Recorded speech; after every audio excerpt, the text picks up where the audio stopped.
Welcome everyone to our QaumimasleyShow talk show. Today we have with us John Bukowski.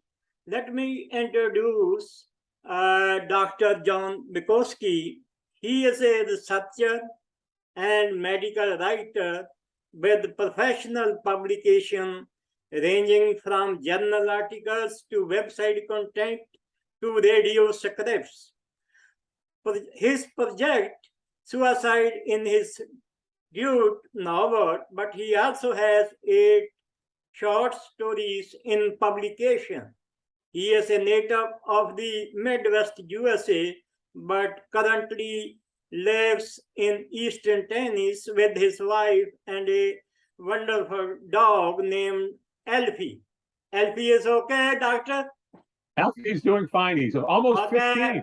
And Dr. Bukowski, welcome to the show. Well, thank you, Mr. Singh. Well, okay, let me ask you the first question, which is coming in my mind.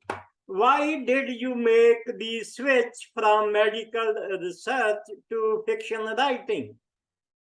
Well, I was practicing veterinary medicine, and I went from that into public health research. And over time, I was doing more and more writing rather than research. So I was enjoying the writing. So I naturally kind of switched from working in government and industry over to medical writing, where I was kind of working on my own, writing journal articles and website content. And then when we had a very bad recession here, business slowed down, and I had basically time to think what I wanted to do. And I decided I wanted to write a novel. Most writers are novelists under the skin. They want to write a fiction book. And so I actually did that back around 2009. And it got me excited about fiction writing. And I've been doing it ever since. Okay. And let me know, people know more about you as a doctor or as a writer? The writing that I do, the fiction writing, is what they call a techno-thriller, which means there's basically some science or technical material behind it. And that's true of Project Suicide. If your audience knows Michael Crichton, who wrote Jurassic Park, he wrote techno thrillers. So it's my science that I used in my work as a researcher. I've kind of fed into the novel, but people shouldn't be nervous about that if you're not a scientist, because it's not a technical manual. It's fiction writing. Okay. And I only put enough technical material of it to enhance the lie. And I say enhance the lie because us fiction writers, we're all liars. We make up stories. And if you want the story to be believable, you have to throw in a little bit of truth. And that way people say, okay, you know what you're talking about. I'm going to believe the whole thing. And that's what you want as a novelist. You want them to believe what you're writing. What is the central idea of your novel? The novel is a story of how a cure for Alzheimer's disease, memory loss as you get older, is changed into an assassination drug. Now, high-profile politicians are killing themselves, and only a drunken genius can save the country. Okay. What is your project Suicide about? That's basically what it's about. Like I said, it's a techno thriller and a little bit of a political thriller, although there's really no strong politics in it. And it's basically the story of how this drunken genius and his friends try to track down the person causing people to kill themselves. Mm-hmm. How is research used in fiction writing? Can you repeat? How is research used in fiction writing? That's what I mentioned before. My research that I did as a health researcher, I fed into this story. And as is typical, you do a lot more research than you put in the book. The research that is in there is, as I said before, just enough to make the lie believable, make the story believable, Mm-hmm. so that you accept the fiction part by knowing that the other parts are true. Do you have any other project writings coming up? Yes, I'm currently working on a sequel to Project Suicide. And I've also just sent a new book off to my publisher called Checkout Time, which is a story about a bomber or arsonist starts fires and bombs hotels, trying to get money from the hotels. And a FBI agent and a government researcher become involved in the search for him. What is the response of your audience about your writings? You think? What is the response of your audience or readers about your writings, which you wrote books and short stories? Sure. Oh, yeah. Right now, it's very good. We have quite a few reviews on Amazon, and that's the easiest way to get the book is to go on Amazon.com. You can find it through other outlets as well.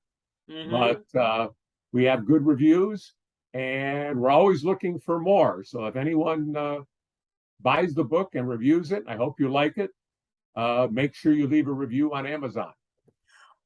How everybody can get your books, and what is the price? The easiest way to get the book is to go on the World Wide Web and type in projectsuicidenovel.com, and that'll take you right to the Amazon page. The prices are very reasonable. The Kindle book, I think, is $3. The paperback is $15, and the hardcover is $25. It's available in all three. Yeah. What is the best way to learn about learn dialect? You can learn more about me by getting on my website, which is www.thriller. Can you spell it? Sure. THRILLERJOHNB.net. What can our audience find on your website? What is there? Well, there's a little bit of background on me. They can find links to some of my short stories. They can find a link to Project Suicide, as well as a link to my email list. So if anybody wants to get on my email list and find out a little bit more about my writing and get some short stories once in a while, they can just press that link and sign up.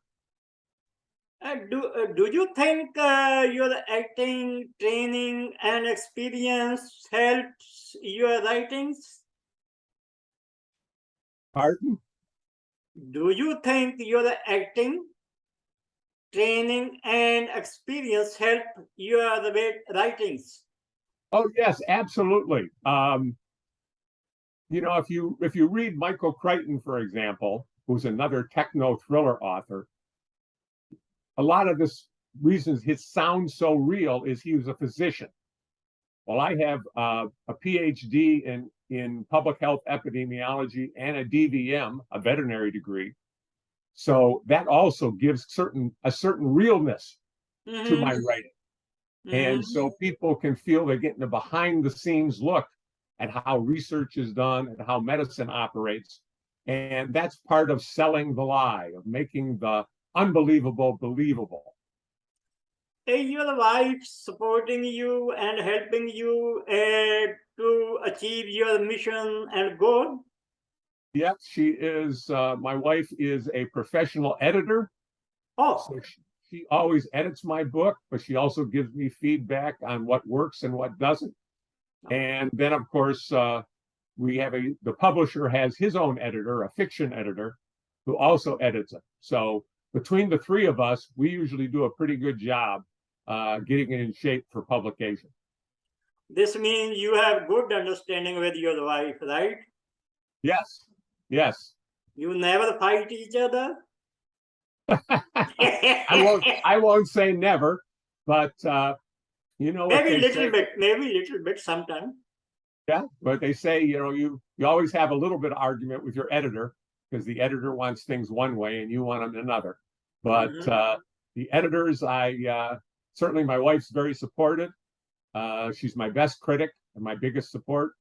And she's a pretty darn good nonfiction editor. So she's good with grammar and sentence structure and punctuation and all those things. What are your future plannings? In the future, I've got, like I said, we have Checkout Time, which is currently with the publisher. That'll be probably out early part of next year. Right now, I'm working on a sequel to Project Suicide. And hopefully that'll be out in a year and a half or so. Do you have any message which you feel that it should be conveyed to our audience? Can you repeat that, please?